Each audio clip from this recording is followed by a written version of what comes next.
Hello, thank you for joining me today. I'm Margaret Polly, the culinary nutritionist for the UAMS Culinary Medicine Program. I love to cook because I love to eat. I also enjoy teaching people how to cook in a healthy but tasty manner. It wasn't always like this for me. Before I was a dietitian, I ate more fast food meals in a week than I could count on two hands. Eventually, I learned some of the tips that I'm going to pass on to you today. Meal prepping has been around for a few years, and a lot of people swear by it, as it helps them save time. There's a bit more to it than throwing some food in 5 containers for work, though. So here are some tips to get started. Number 1, look at your calendar. What days will you need to have a lunch or dinner planned out and ready to eat or to pop into the microwave or oven? Take a close look at what you usually order when you go out. If you like Mexican food, plan some healthy Mexican meals. Don't make food you don't like, because that's a surefire way to leave it in the fridge and get takeout instead. Number 3, plan your menu when you are hungry. You will tend to be more creative about it. And then make a shopping list. Take this list with you and be sure you don't have any distractions and also are not hungry. When you're hungry, you will buy more than what's on the list. Use this combo for planning. You want some protein, you want a starch or a whole grain, and also a non-starchy vegetable or vegetables. And the 2 meals that I'm going to be showing you will follow this pattern. Use the shopping app or your regular grocery store's ordering app and curbside delivery to save time. Look for healthy convenience foods, pre-chopped salads, cut up veggies for roasting, pre-cooked whole grains like brown rice and quinoa, frozen fruits such as for smoothies, and vegetables for roasting, for soups, sides, etc. Don't forget to buy some reusable containers for packing your meals. And when you get your groceries home, chop up any vegetables you'll be using in your meal prep. Don't wash fresh fruit, though, until you need it, because it gets a little mushy. So today we're going to be making a pan-roasted chicken and vegetables, and also a summer quinoa salad with shrimp. Both of these are wonderful for like your weekly meal prep, or just, some of them are great for dinner, just alone if you're having a crowd. But, so often we don't have time to make that lunch or dinner. So. And we end up going out. But I would prefer to show you how to make something that's even better than going out, and it's very healthy. So we're going to start with the pan-roasted chicken and vegetables. And to make it easier, I have used a frozen mix. And it can be any kind of vegetables you like. I mean, they have the California mix with the carrots. And it's already chopped up for you, so there's no waste. And it tastes just as good as the one that you chop up. And so I'm all about saving time. So we're going to take that, and we're going to take a seasoning mix that I already made up, and it's salt, black pepper, chili powder, cumin, garlic powder, onion powder, and then we're going to use a little olive oil too. So first I'm going to actually put the olive oil in. It's only a teaspoon. I mean, that's not a whole lot. It's just enough to help make that stick. In the meantime, I've also got the oven heated to 400 degrees and my sheet pan ready. One other thing we're going to put in is this red onion. Now, this is a rather large onion, so I'm going to just use a half of one. The recipe calls for a small one. And you notice how I've cut it down from the top to the tail, and the root side is still there. So what that does, it holds it together. And we're just going to do little cuts like this. If you don't like onion, leave it out. I don't, that's, the thing is, we want you to have food that you enjoy. And if you don't enjoy onions, or they, kind of upset your stomach, leave them out. That's not a big deal. So then we're going to cut off the tail. I'm going to put that in here too. And I like to, break it up. Some people like the whole chunk of onion. Again, this is your recipe, so you can do whatever you want. Okay, so now I'm going to just sprinkle that all over. And I'm just going to use my hands because, sometimes it's easier. Now, I would probably also maybe put some carrots in here. Zucchini. Zucchini is also great. All right. So now we're just going to put this on a prepared pan. I use parchment paper, but you can also use a foil. It just makes your cleanup a little bit easier. Things don't stick. You want to spread it out. So say that you don't even have time to cook the chicken, but you can do the vegetables, go ahead and buy a rotisserie chicken. That's not a bad idea. But this way, I'm using chicken thighs today, and they're boneless and skinless. And I like them because they're a little bit juicier, but they're still healthy because, again, you don't have the skin on it. And I'm just going to put some gloves on just so I don't make a mess of my hands. At home, obviously, you can just, wash your hands real quick and no big deal. All right, so I've got 5 of these, and think about that. If you're working 5 days a week, you got 5 meals right here, and that's just perfect for me. So I've got a little bit of Dijon mustard, some olive oil, and some dried thyme. Now, if you like other spices, same as with the vegetables, go ahead and put them on.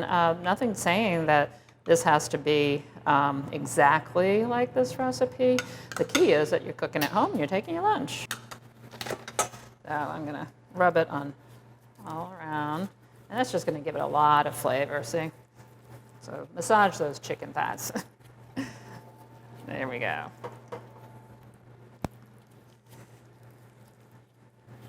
And it doesn't have to be perfect.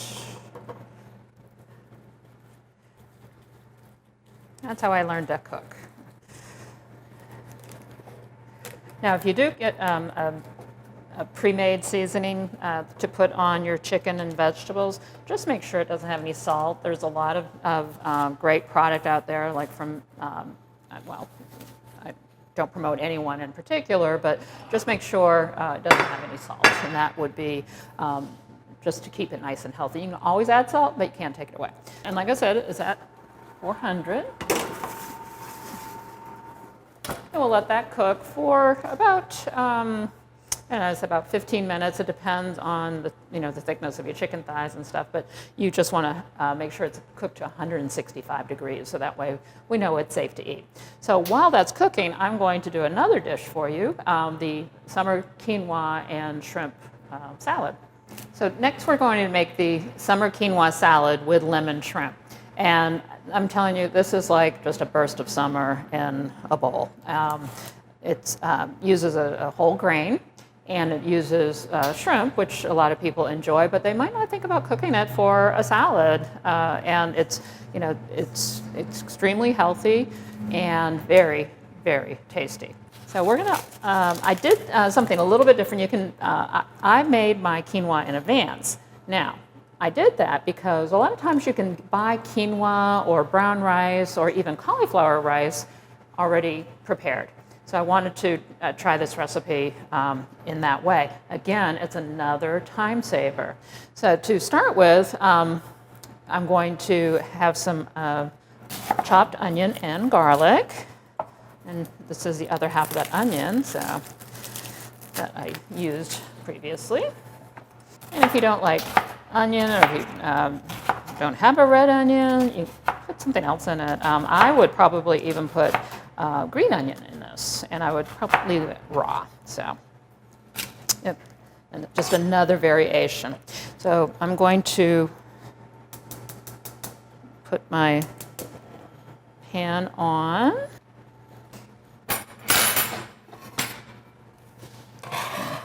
Throw that onion in. Next, I'll chop some garlic, and it calls for 2 to 3 cloves. I've got a really big clove here, so I think we'll just use 2. If you don't like garlic or it upsets your tummy, try roasted garlic. That's something, or garlic powder even, because some people like the garlic flavor, but the actual garlic can bother their stomach. So again, you notice versatility and flexibility is really important when you're going to be cooking at home.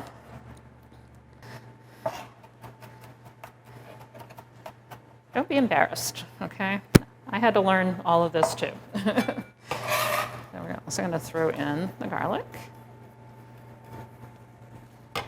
So we're going to get some zest from this, and you want to zest before you cut, because if you try to zest it afterwards, after you've cut it in half, it ain't gonna work. It just ends up being a floppy mess. So I've got shrimp in this, but you could certainly make it with chicken. You could use that, like I mentioned before, that rotisserie chicken. You could get that rotisserie chicken and shred it and put it in there. You could use some leftover steak, pork, lamb, whatever. Or you could leave it vegetarian and maybe put in an extra can of the garbanzo beans. It has garbanzo beans now. Or, just leave out the animal protein. Doesn't matter. That's what I love about these recipes. They're just so versatile. We're going to put a little of that zest in here. Actually, I'm going to put the zest in here. If you don't have a zester, oh my gosh, invest in one. They're great because it gets all these extra flavors. Why throw away the rind of, the citrus when you could be making good use of it? Okay, so now I'm going to put this juice in here. It'll just help flavor it a bit. All right, so that's cooking down a bit. I'm going to turn it up. Then what I'm going to do is I'm going to put the quinoa in. Now, it is cooked, but I want it to start absorbing some of those flavors. Okay. There. Brown rice. I like brown rice. People tend to forget rice is a whole grain, especially, if it's brown.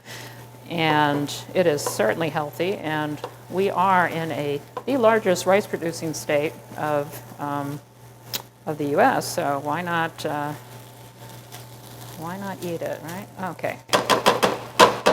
So next, we are going to put the chickpeas in there. This is just a can of regular chickpeas, and if you can get the no salt added, sometimes you can find them, sometimes you can't.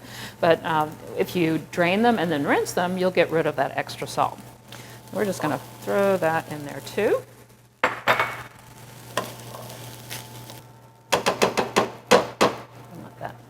Just set, and the flavors will start to kind of marinate. All right, and then we're going to take a lemon and also zest this. I don't know, but if you could smell all this right now, you'd be hungry just like me. Do that. And we're just going to put that lemon juice in there. Now, you don't want to leave your shrimp in there too long, because what happens, citrus juice, especially lemon and lime, can actually start cooking. It's a chemical reaction. It will start cooking the shellfish like this, so you don't want to do that. You just want to kind of toss it. And also we're going to add a little salt and pepper. We really don't use a lot of salt in cooking with our Mediterranean diet recipes, just because, well, one, we don't need all the salt we get, right? And it's always in the diet from processed food. So if we're cooking, we can control all that salt. So it's a lot healthier. All right, so we are going to now heat the pan up, another pan up, and put a little bit of olive oil, it's about a teaspoon. Put that on medium. See how quickly this is coming together, though? I mean, what I like about these two recipes together is that you're cooking like a lunch and a dinner, right? Okay, so those are cooking, and it is good. Putting all this in a bowl. So while that's cooking, I'm going to take the quinoa, throw it in here.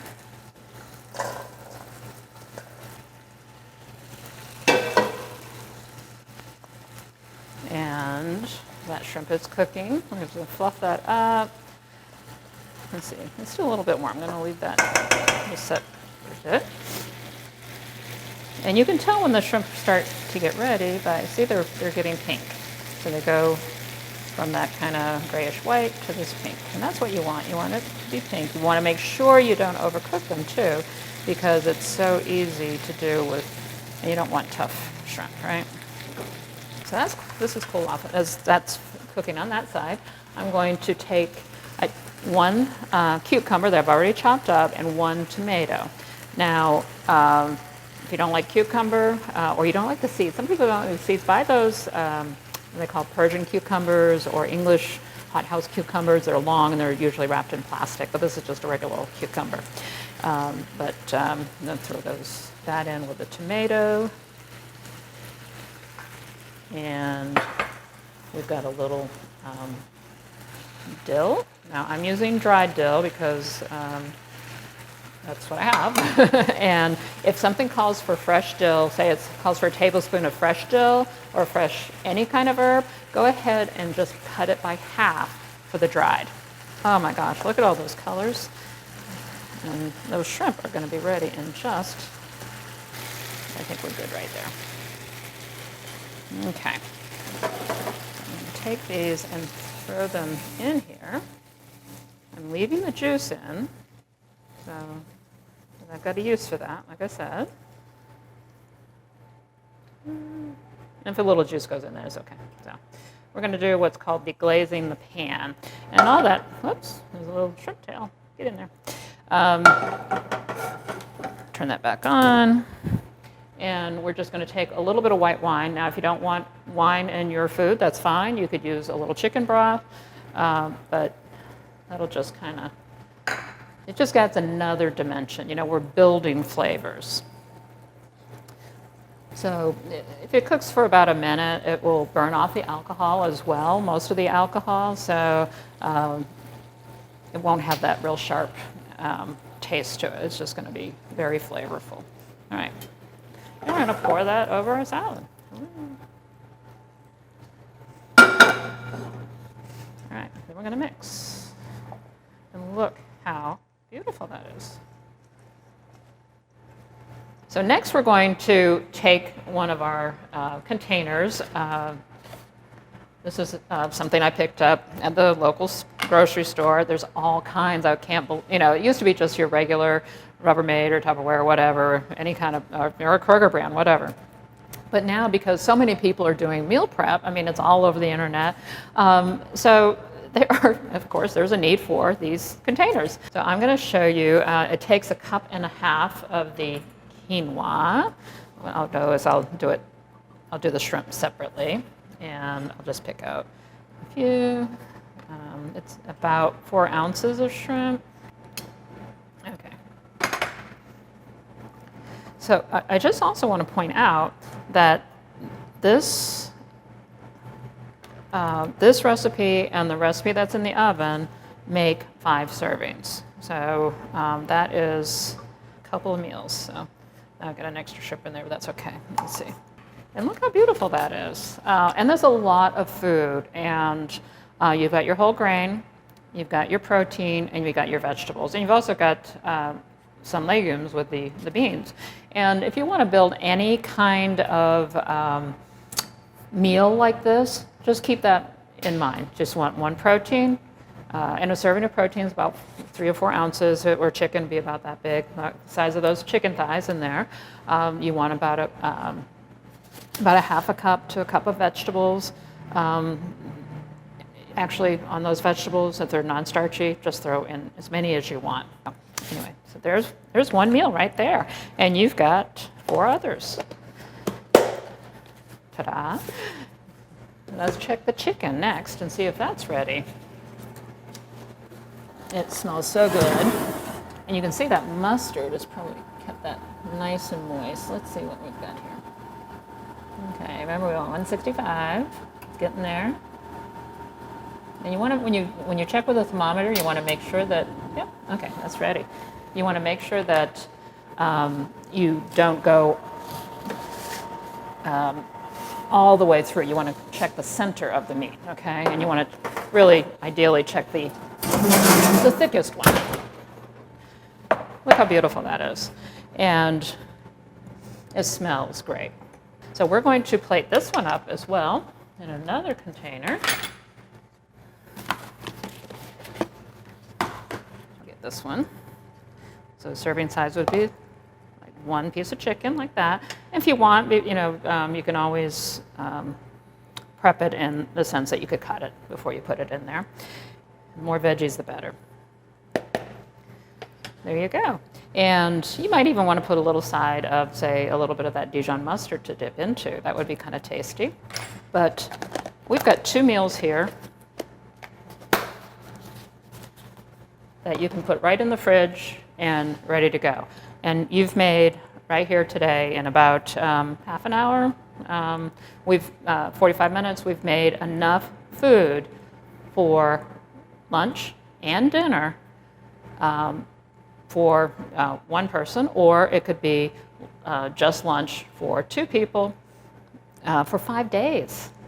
Think about it. Well, for the folks that say they don't have enough time to cook, these types of recipes are absolutely perfect for that. So I hope you'll try them and enjoy. Thank you again for joining me today. I hope you enjoyed the recipes, and if you're interested in more healthy recipes, go to the website listed at the bottom of the screen. Thank you.